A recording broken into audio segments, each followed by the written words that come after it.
আমি 3 মাস ধরে কি বলতেছি, আমি আসলে এই যে আমরা এখন আছি চট্টগ্রাম মহাশয়, ঢাকা তো খেয়ে ফেলছি, ঢাকা মহাশয় খাওয়া হয়ে গেছে গা।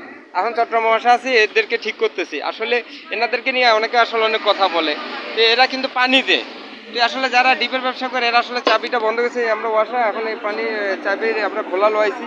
তো এই পানিটা বন্ধ ছিল, এরা আসলে পানি পায় না। তারপর আমরা এদেরকে অনেক বকাশকা দিই, এগুলো কোনোভাবে উচিত না। এটা একটা সেবা প্রতিষ্ঠান, সেবা প্রতিষ্ঠানকে আমাদেরকে ভালোবাসতে হবে, ভালোবেসে আসলে তাদেরকে আমাদেরকে মূল্যায়ন করতে হবে। তারা আসলে চাকরি করে, তারা হাত বাঁধা, কিন্তু এই বিষয়গুলো আসলে দেখা যাচ্ছে যে এই যে অনেকে কিন্তু দুষ্টামি করে এগুলো বন্ধ করে দেয়, আর আমরা মাঝখান দিয়ে গালাগালি বা অপমান অপদস্থ করি।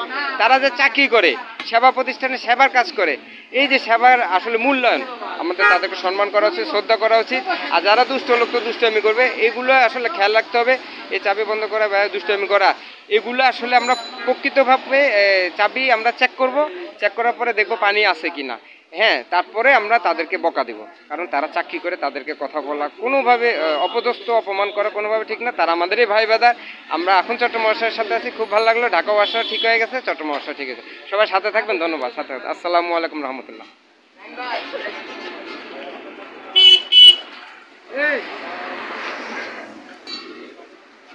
আমরা ঢাকা ভাষা খেয়ে ফেলছি, এখন চট্টগ্রাম ভাষা খেয়ে ফেললাম। চট্টগ্রাম ভাষার সবাই মঙ্গল কামনা করে এখানে বিদায় নিচ্ছি। সবাই ভালো থাকেন। আসসালামু আলাইকুম রহমতুল্লাহ।